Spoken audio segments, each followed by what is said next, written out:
উনি একজন বড় ধনী এবং প্রভাবশালী লোক ছিল। সে একবার তার সামনে দিয়ে মাছ শিকার যারা করে, সে কিছু মাছ নিয়ে মাছ শিকার করে বাড়িতে যাচ্ছে। তো সেই লোক তাকে ধরছে যে মাছগুলো আমাকে দাও। সে বলছে যে দেখো ভাই, এই মাছ আমি আমার পরিবারের জন্য শিকার করছি, আমার ছোট ছোট সন্তান আছে তাদের জন্য শিকার করছি, আমি যদি না নিয়ে যাই তাহলে আমার বাচ্চারা না খেয়ে থাকবে। বলে আমি দিতে বলছি দাও। জোর করে সে সেই মাছ নিয়ে নিছে।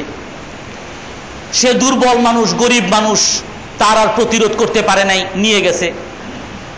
তারপরে ওই মাছ যখন নাকি সেই লোক নিয়ে গেছে, জোর করে জবরদখল করে যখন নিয়ে গেছে, তো তখন সেই মাছের কাঁটা থেকে তার হাতের মধ্যে কাঁটা লাগছে। আর সেই কাঁটা লাগার কারণে পচন ধরছে।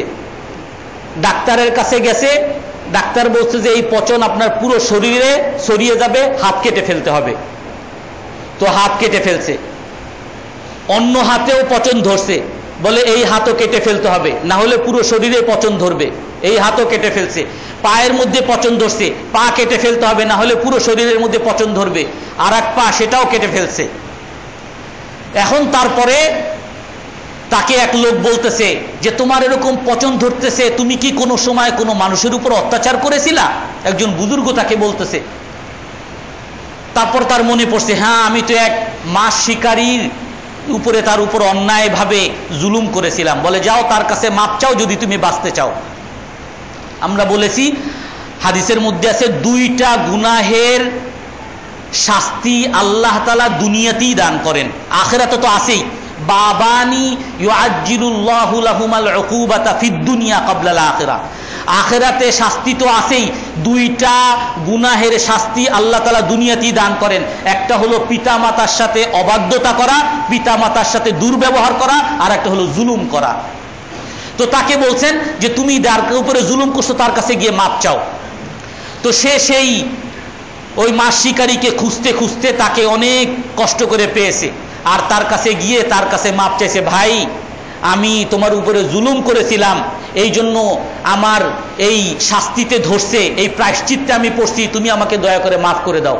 খুব অনুনয় বিনয় করে ওই লোকের কাছে মাপ চেয়েছে, তো ওই লোক মাফ করে দিছে। তারপরে জিজ্ঞাসা করে, ভাই আমি তোমার কাছ থেকে যখন জুলুম করে অন্যায় করে তোমার মাছ নিয়ে গেছিলাম, তুমি কি আমার জন্য কোনো বদদোয়া করেছিলা? বলে হ্যাঁ আমি তো বদদোয়া করেছিলাম। বলে কি বলেছিলা?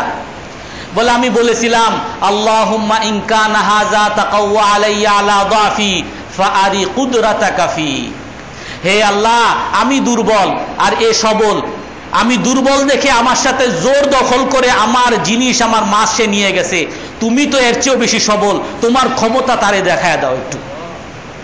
তখন সেই লোক বলতেছে, হায় আমি যদি তোমার কাছে আরো আগে আসতাম তাহলে তো আমার দুই একটা হাত পা হয়তো রক্ষা পাইতো।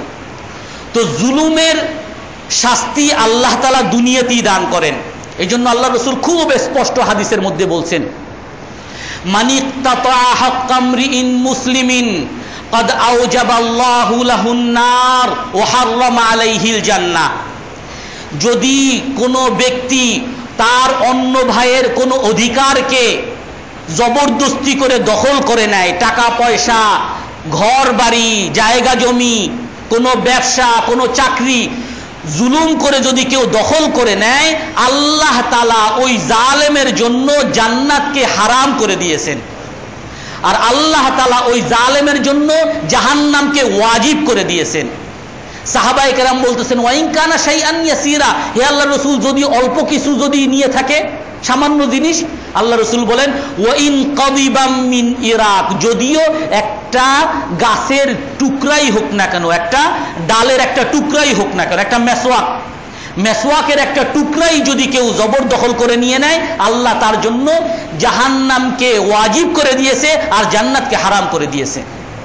মানিস্তামালনাহু আলা আমালিন ফাকাতামানা মিখিয়াতান ফামা ফাওকাহু ইয়াতি বিহা গুলুলান ইয়াউমাল কিয়ামা। আল্লাহ রাসূল বলেন, আমি যদি তোমাদের কাউকে কোনো সদকা বা সরকারি সম্পত্তি, মুসলমানদের সম্পত্তি সংগ্রহ করার জন্য কাউকে যদি পাঠাই, আর সে যদি আমার কাছে এসে একটা সুতাও লুকায়, একটা সুতাও যদি ধনভাণ্ডারে সে জমা না দেয়, কোষাগারে যদি জমা না দেয়, একটা সুতাও যদি সে লুকায়, সে কাল কিয়ামতের দিন দুর্নীতিবাজ হিসাবে আল্লাহর সামনে প্রমাণিত হবে, দুর্নীতিবাজ হিসাবে আল্লাহর সামনে তাকে দাঁড়াইতে হবে। আর দুর্নীতির কত বড় গুনাহ! খাইবারের যুদ্ধে রাসূল সাল্লাল্লাহু আলাইহি সাল্লামকে বলতেছেন, হে আল্লাহ রাসূল, ফুলানুন শহীদুন ফুলানুন শহীদুন ফুলানুন শহীদ, হে আল্লাহ রাসূল, সে যুদ্ধ করতে করতে শহীদ হয়ে গেছে। আল্লাহ রাসূল বলেন, ইন্নী রাআইতুহু ফিন্নার, আমি তাকে জাহান্নামের মধ্যে জ্বলতেছে দেখতেছি। সাহাবায়ে কেরাম অবাক হয়ে গেছে, হে আল্লাহ রাসূল, কি গুনাহ? সে তো শহীদ, নিজের জীবন দিয়ে দিছে।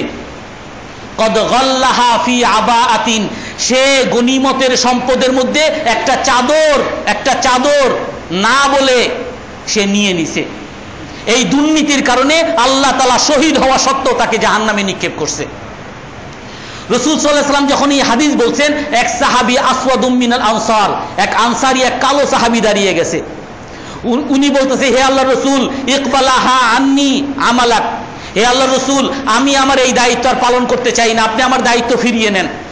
কারণ এর মধ্যে যদি একটা সুতার হেরফের হয় তাহলে তো আমার জন্য জাহান্নাম, আমি এই দায়িত্ব পালন করব না। তো আল্লাহ রাসূল বলেন কি? বলে, কেন তুমি দায়িত্ব পালন করবা না? বলে, আপনি এরকম বলছেন? বলে, হ্যাঁ আমি এরকম বলছি। তবে শুনো, মান ইস্তামালনাহু মিনকুম আলা আমালিন ফালইয়াতিহি বিকালিলিহি ওয়া কাসীরিহি, তোমাদের মধ্যে যাদের কি আমি কোনো দায়িত্ব দেই সংগ্রহের জন্য, সম্পদ সংগ্রহের জন্য, সে যেন অল্প বেশি সবই যেন আমার কাছে জমা দেয়। ওয়া মা উতিয়া মিনহু আখাজ, তবে এই আমার পক্ষ থেকে যা তাকে দেওয়া হবে সে সেটা নিবে, আর যা তাকে দেওয়া হবে না সে সেটা নিবে না। বৈধভাবে যদি তোমাকে কিছু দেওয়া হয় তাহলে তুমি সেটা নিতে পারো, কিন্তু বৈধ উপায় ছাড়া তুমি অন্যায়ভাবে কিছু নিয়ে নিবা, সেটা তোমার জন্য জায়েজ হবে না। আল্লাহ রাসূল এক হাদিসের মধ্যে বলেন, ইন্নামা আনা বাশারুন, শোনো আমি তোমাদের মতো মানুষ। ইন্নাকুম তাখতাসিমুনা ইলাইয়া, তোমরা অনেক সময় আমার কাছে বিচার নিয়ে আসো, অভিযোগ নিয়ে আসো। ফালা আল্লাহ বা'দাকুম আইয়াকুন আলহানা মিন বা'দ, তোমাদের অনেকে আছে অন্যের চেয়ে বেশি চালাক, সুন্দর করে কথা বলতে পারে, সুন্দর করে প্রমাণ উপস্থাপন করে, মিথ্যা প্রমাণ সে সাব্যস্ত করতে পারে, উপস্থাপন করতে পারে, অনেকে আছে তোমাদের মধ্যে। ওয়া আনা আকদি নাহওয়া মা আসমা, আর আমি তো ফয়সালা করি যেরকম আমি দলিল প্রমাণ পাই সেই অনুযায়ী। তবে শুনো, ফামান ইক্তাতাতু লাহু হাক্কাম রিইন বিয়ামিনিহি কাআন্নামা কাতাতু লাহু কিতাতাম মিনান নার, যদি আমিও, আল্লাহ রাসূল বলেন, যদি আমিও কোনো ভাইয়ের সম্পদকে, কোনো ভাইয়ের অধিকারকে অন্যায়ভাবে অন্য কারো কাছে দিয়ে দেই, আমার সাক্ষ্য প্রমাণের কারণে আমি একটা ভুল বিচার করলাম, এই ভুল বিচারের কারণে আমি যদি অন্য ভাইয়ের অধিকারকে তোমাকে দিয়ে দেই, তাহলে আমি যেন তোমাকে তোমার অধিকার দেই নাই, আমি তোমাকে জাহান্নাম দিলাম। ফাকাআন্নামা কাতাতু লাহু কিতাতাম মিনান নার। এই জন্য আমাদের দায়িত্ব হলো কোনোদিন তো জুলুম করবই না, জুলুমের ধারে কাছে তো যাবই না, বরং আমি এখন থেকে চিন্তা করব কার আমি ক্ষতি করছি, কাকে আমি গালি দিছি, কাকে আমি কষ্ট দিছি, তার কাছে গিয়ে ক্ষমা চাইতে হবে।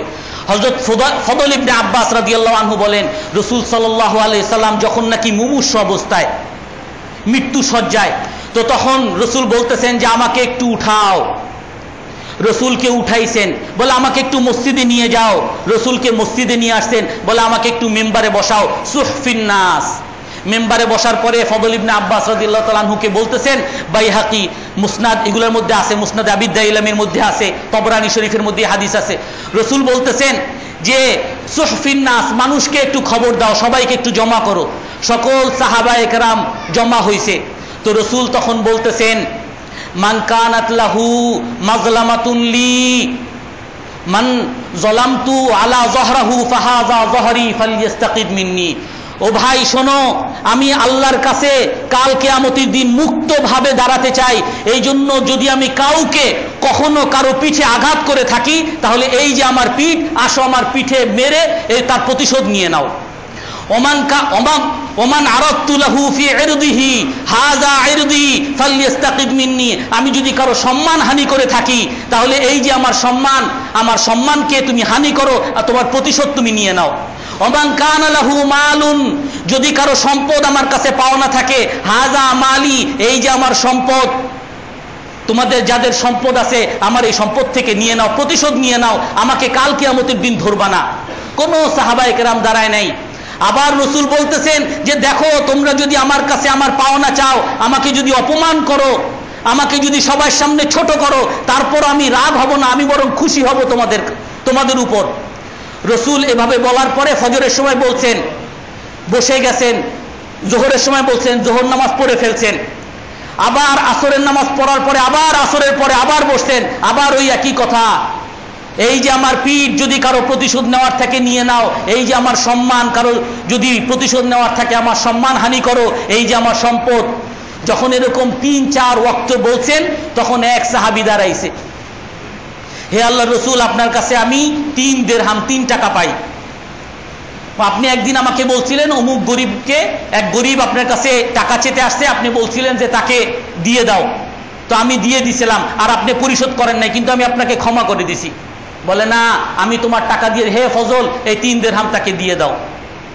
এখন অন্য সাহাবী দাঁড়াইছে, হে আল্লাহর রাসূল, আমি তো আপনার সম্পদ থেকে 3 দিরহাম আমি দুর্নীতি করেছিলাম, আমি অন্যায়ভাবে নিয়েছি, আমি আপনার কাছ থেকে অন্যায়ভাবে নিয়েছিলাম, আমার জন্য একটু আল্লাহর কাছে ক্ষমা চান। তো হযরত ওমর রাদিয়াল্লাহু তাআলা আনহু দাঁড়িয়ে গেছেন। আরো একজন এরকম বলছে, আমি মুনাফিক, আমি মিথ্যাবাদী, আমাকে একটু ক্ষমা করেন।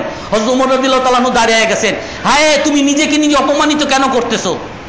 নিজের দোষ তুমি কেন বলতেছো? আল্লাহ তোমার দোষকে গোপন রাখছে, তুমি গোপন রাখো। তো আল্লাহ রাসূল তখন বলতেছেন যে না, এটা দোষ গোপন রাখা না, এই দোষ যদি আজকে দুনিয়া থেকে সে মাফ করে না নেয়, কাল কিয়ামতের দিন তাকে ধরবে, এই জন্য তাকে আজকে ক্ষমা চেয়ে নিতে হবে। তো রাসূল সাল্লাল্লাহু আলাইহি সাল্লাম এত বড় মহান ব্যক্তি, উনিও যদি এত বারবার সাহাবায়ে কেরামের মতো মানুষের কাছে যদি প্রতিশোধ নেওয়ার জন্য আহ্বান করতে থাকেন, তো আমরা কোথায় আছি? মানুষ কাল কিয়ামতের দিন একজনকে শুধু ভেস্কি দেওয়ার কারণে, একটু কটু কথা বলার কারণে, এক হাদিসের মধ্যে আছে, ইন্নার রাজুলা লা ইয়াতাকাল্লামু বিল কালিমাতি ইয়াহবি বিহা 70 খারিফা, মানুষ অনেক সময় অনেক বাক্য বলে ফেলে অনিচ্ছা সত্ত্বে, অজান্তে, আর ওই এক বাক্যের কারণে তাকে 70,000 বছর জাহান্নামের গর্তের মধ্যে জ্বলতে হবে। একটা বাক্যের কারণে, একবার ভাই এমনি করে একটু তুচ্ছতাচ্ছিল্য করে বলল। তো আল্লাহ তাআলা আমাদের সকলকে তৌফিক দান করে যে আমরা যেন সকলের কাছে ক্ষমা চেয়ে নিতে পারি, ওই আখিরাতে যাওয়ার আগে এই দুনিয়াতে থাকতেই সবার কাছে ক্ষমা চেয়ে নিতে পারি। আর কখনো তো জুলুম তো করবই না, কারো অধিকার তো হরণ করবই না, সবাইকে পারলে উপকার করব এবং ইহসান করব, এবং নিজের প্রয়োজন পূরণ না করেও মানুষের প্রয়োজনকে পূরণ করার চেষ্টা করব। ইনশাআল্লাহ সবাই করব না? আল্লাহ তাআলা সবাইকে তৌফিক দান করে।